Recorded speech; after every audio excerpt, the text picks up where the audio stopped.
कि एक बार फिर से 47 में टुकड़े किए और भारत को तोड़ा, फिर से वही कोशिशें हो रही हैं, अलग अलग दुकानें खुली हुई हैं, लेकिन अब उनके टुकड़े होंगे। यही कहा मोहन भागवत ने। जी, देखिए, हमें ये ध्यान में रखना चाहिए, मैं सिर्फ कॉन्टेक्स्ट के लिए समझा रहा हूं कि ये पहला पार्टीशन नहीं था। 1905 में भी इसी आधार पर पार्टीशन हुआ था, वो केवल बंगाल का था, लेकिन फिर भी आधार वही था। लेकिन फिर भी संपूर्ण समाज खड़ा हुआ, और संपूर्ण समाज ने उसका विरोध भी किया।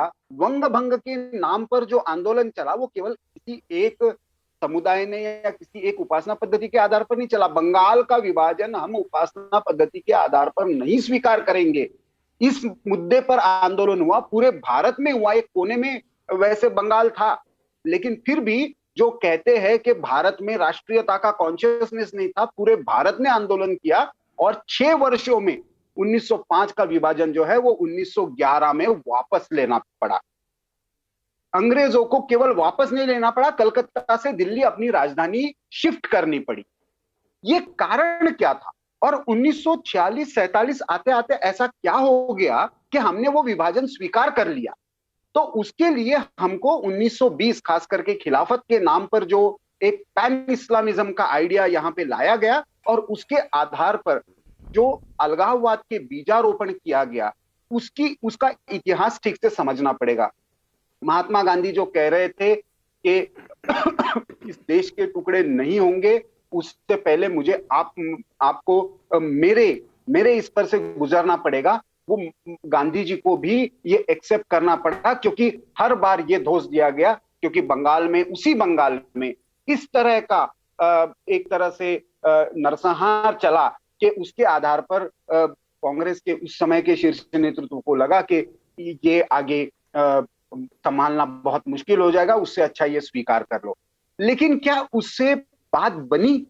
क्या उससे सही में जो चाहते थे, जिस तरह की शांति हम चाहते थे, वो सही में आ पाई? और नहीं आ पाई तो क्यों नहीं आ पाई, ये सोचने का समय आ गया है। जब हम आजादी का जब हम अमृत महोत्सव मना रहे हैं, तो उस समय क्योंकि उसी का एक हिस्सा पार्टीशन भी था, मातृभूमि का विभाजन, ये एक बहुत दुखदायक घटना थी। तो स्वतंत्रता एक तरफ हमें मिली, हम स्वाधीन हो गए, स्वराज भी आ गया, लेकिन उसके साथ साथ मातृभूमि प्रफुल्ल भाई, जो आप समझा रहे हैं, मेरा सवाल दूसरा है। मैं माफी के साथ आपको टोक रहा हूं। खून ना बहे इसलिए विभाजन स्वीकार किया गया, ये मोहन भागवत ने कहा, लेकिन विभाजन के बाद भी आज तक खून बह रहा है और आज तक विभाजन की कोशिशें हैं और आज तक ये चीजें हो रही हैं।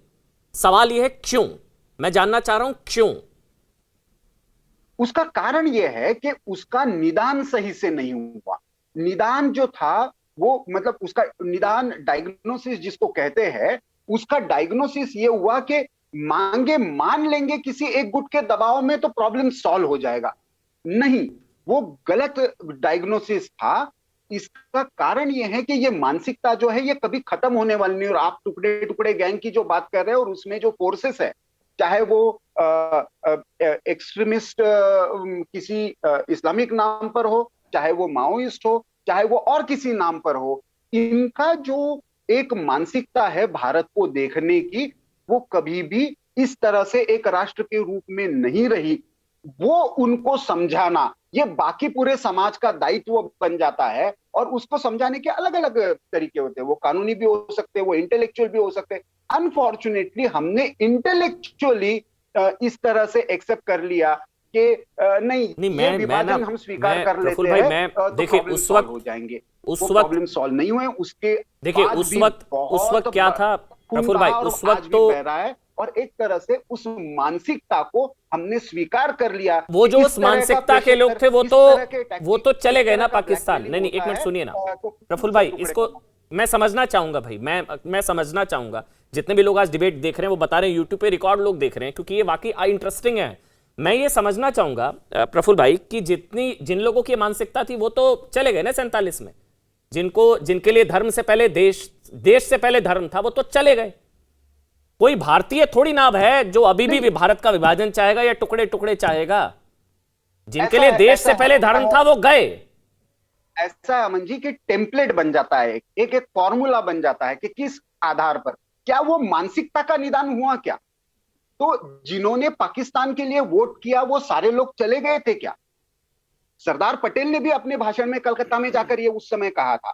और उस मानसिकता को बढ़ावा देने वाली, पनपाने वाली चीजें हमने जम्मू कश्मीर में भी देखी कि किस तरीके से उसी मानसिकता को, उसी अलगाववादी मानसिकता को आगे बढ़ाने का काम किया गया।